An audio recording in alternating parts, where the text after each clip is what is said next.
नमस्कार दोस्तों, स्वागत है आपका। आज हम लोग सेक्स एजुकेशन पर बात करने वाले हैं।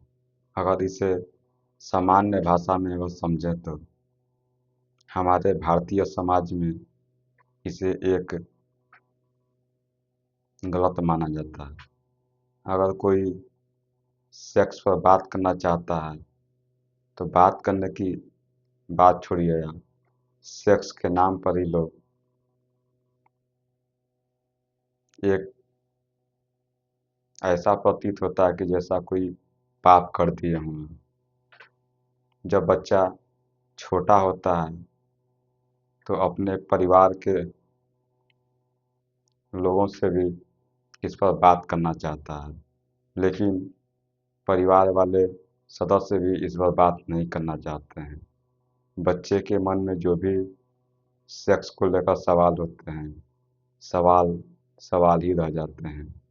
जब बच्चा विद्यालय में जाता है पढ़ने के लिए, विद्यालय में टीचर भी इस पर बात नहीं करते हैं। बच्चा वहाँ भी पूछना चाहता है, बच्चे के मन में बहुत सारे सवाल होते हैं, लेकिन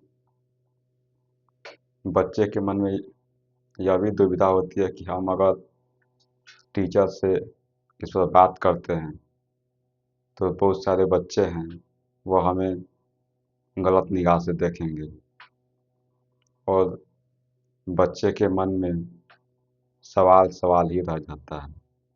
तो हम इसे एक बहुत ही आसान भाषा में, और जितने भी सेक्स से संबंधित प्रश्न हैं, सवाल हैं, उसको हम लोग पूरी आसान भाषा में समझने का प्रयास करेंगे। तो देखते हैं हम लोग सेक्स एजुकेशन शब्द का मतलब क्या होता है।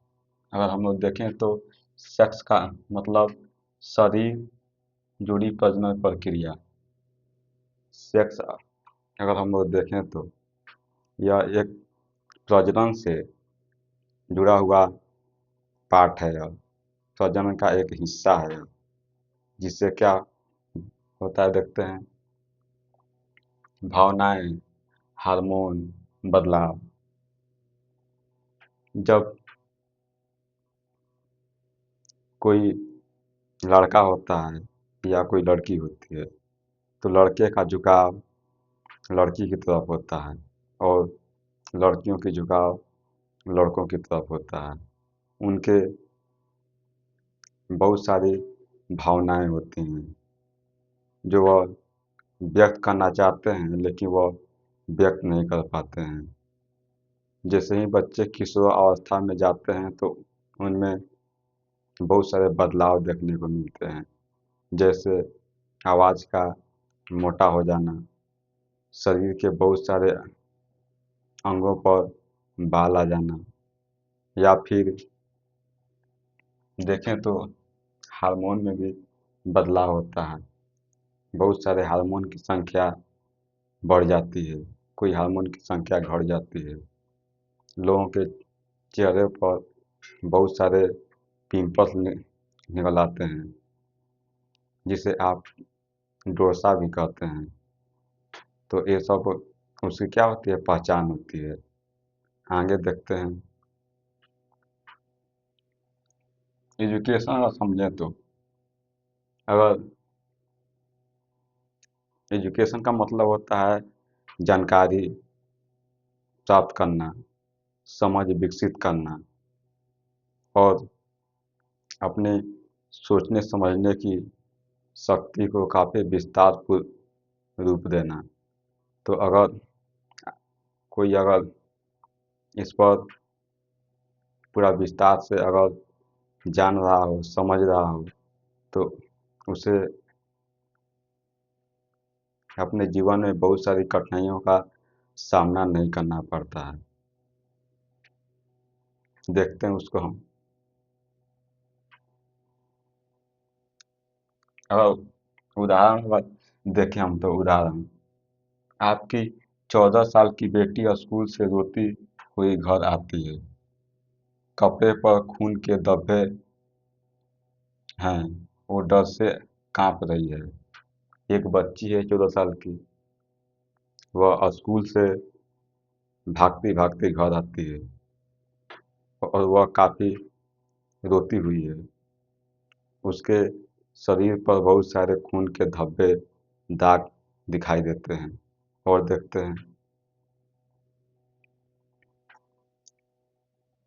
आप कहते हैं क्या हुआ? जब बच्ची घर आती है तो उसके माता पिता पूछते हैं कि क्या हुआ, और बच्ची को यह पता ही नहीं होता है कि हमारे साथ क्या हो रहा है। बच्ची का काफी डरी हुई है। देखते हैं, और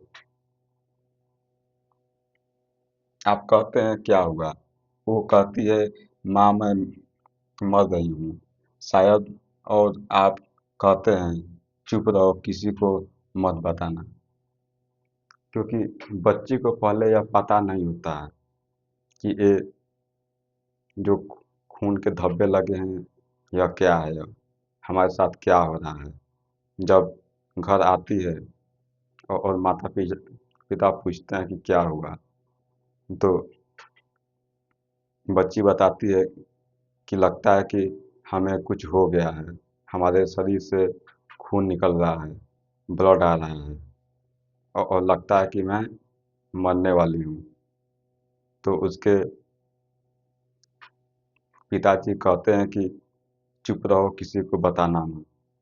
तो बच्ची भी यह समझने लगती है कि शायद यह गलत है, क्योंकि उसके पिताजी कह रहे हैं कि किसी को मत बताना, चुप चुप रहना। तो उसके मन में यह सवाल होता है कि शायद यह गलत है। आगे देखते हैं।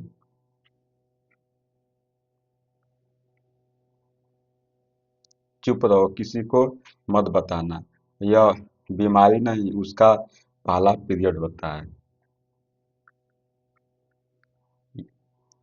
यह जिसे बच्ची बीमारी समझ रही है, वह बीमारी नहीं होता है। असल में वह पीरियड होता है, वो जिसमें खून खून के माध्यम से जो भी शरीर में खराब खून होते हैं वह उससे निकलते हैं बाहर। उसके बाद देखते हैं हम लोग, लेकिन क्योंकि कोई सेक्स एजुकेशन नहीं दी गई, उसे लगता है कि वह मर रही है। अगर वह पहले जानती हो, समझती कि यह क्या है, तो वह ऐसे डरी हुई भागती हुई घर पर नहीं आती हो। उसे यह समझ में आ जाता है, और जब पहले से वह जानती तो इतना उसके मन में डर नहीं होता है। तो इसके बाद देखते हैं हम लोग, क्या आप चाहते हैं कि आपका बच्चा डर में जिए, जानकारी में नहीं?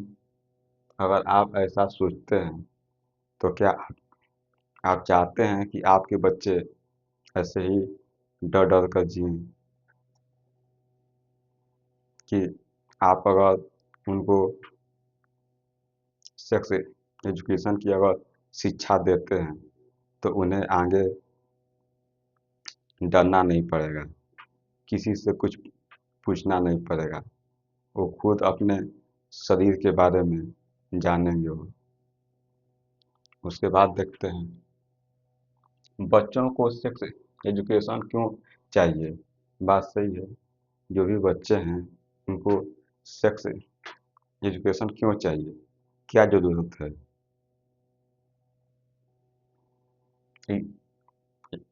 एग्जाम्पल फर्स्ट अगर देखें तो, गुड टच, बैड टच। तो बात आती है कि गुड टच क्या होता है और बैड टच क्या होता है। मतलब कौन सा, कोई अगर आपको छूता है, कोई आपको स्पर्श करता है, तो क्या वह सही है या फिर क्या वह गलत है? तो उसको हम लोग देखते हैं। 8 साल का बच्चा रोज स्कूल से लौटने के बाद अपने एक रिश्तेदार के साथ जाता है। 8 साल का बच्चा है, जब वो स्कूल पढ़ने जाता है, स्कूल से घर आता है तो एक रिश्तेदार से वह मिलने के लिए जाता है। उसे देखते हैं के साथ जाता है। वह रिश्तेदार हर बार उसे गलत तरीके से छूता है। बच्चा कुछ नहीं कहता है। वह रिश्तेदार है, बच्चे को हर बार गलत तरीके से छूता है। लेकिन बच्चे को इसके बारे में कुछ पता नहीं है कि क्या सही है और क्या गलत है। उसके बाद देखते हैं क्यों। क्योंकि बच्चे को क्या हुआ, जानकारी ही नहीं है कि क्या यह सही है और क्या यह गलत है। और देखते देखते हैं उसके बाद, क्योंकि उसे कभी बताया ही नहीं गया कि जो स्पर्श गलत है लगे उसे बताना जरूरी है। क्योंकि बच्चे को कभी बताया ही नहीं गया कि अगर बच्चे को कभी ऐसा लगे कि कोई उसे छू रहा है, स्पर्श कर रहा है, अगर वह प्यार समझकर या दुलार में हो आपको टच कर रहा है तो वह ठीक है, वह कोई बात नहीं है। लेकिन अगर कोई आपको सामने वाला गलत इरादे से, गलत मानसिकता से आपको स्पर्श करता है, आपको टच करता है, तो यह गलत है। उसके बाद देखते हैं हम लोग,